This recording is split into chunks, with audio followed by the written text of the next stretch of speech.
Oh hey!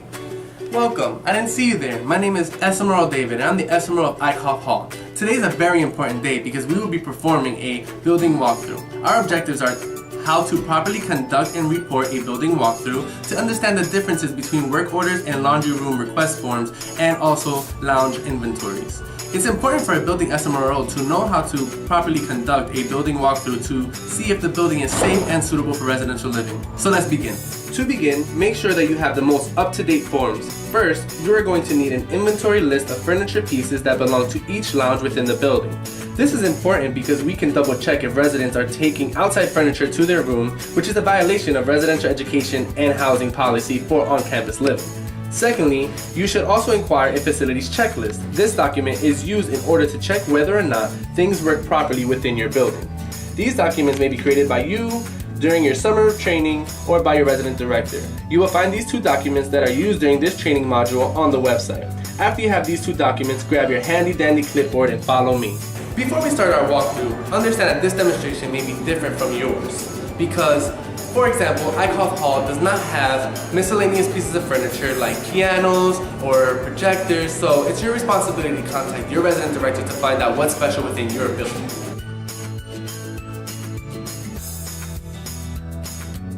So what's unique about a building walkthrough is that it's all your own. You can do it however you want to, in whichever way, shape, or form. For example, I'm going to start off with the second floor lounge, so follow me.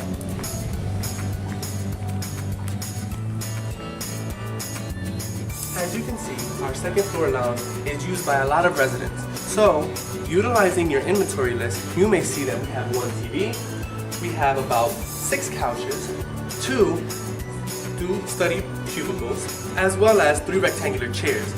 But what I'm noticing is that we're missing a chair. And we also have a chair that's broken. This is something that we should know so you can tell your RD and actually put in a work order. Next, you want to check the room if it's clean, if it's suitable for residential use. And as you can see, everything is good. Now, we are going to check one last thing, some important details that some lounges have and some do not. Like air conditioning. Is it too hot in here? Is it working? Can you hear it? Also, check if the lights, are they working? If not, those are things you put in a work order. Next, we're going to go into a kitchen. As you can see, the kitchen is a part of a lounge that not every building has, so you may need to check this to make sure that residents are able to use it.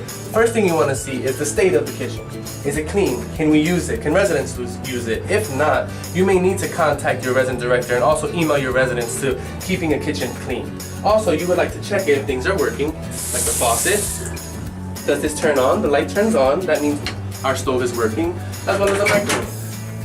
If anything in here is not working, these are things you would put in a work order. Also let your resident director know as soon as possible.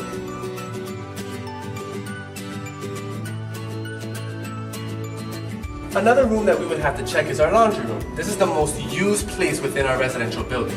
And also, you want to make sure that our washers and dryers work because no one wants to walk around with dirty clothes. First thing you would like to do when coming into your laundry room is to check whether or not each washer or dryer works properly. As you can see, most washers and dryers have numbers that designate which ones, so that when you are putting in a laundry room request form, that you can indicate which one does not work. Remember, a laundry room request form is different from our work order form because outside vendors are those that come and fix our machines. So, check. Is our laundry room clean? Yes. Are they working? I will let you know right now that laundry washer number 2 does not work properly. So we're going to put this in later. Something that's very important about a building walkthrough is the building structure. Is anything tampered with, like a fire extinguisher, the fire alarm, or emergency exit signs? Also emergency exits, which we're going to check right now.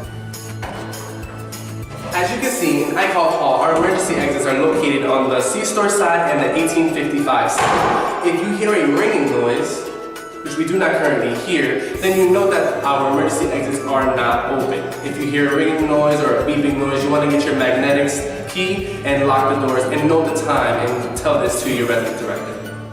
As you can see, our residential buildings have signs that direct our residents to important rooms within our building.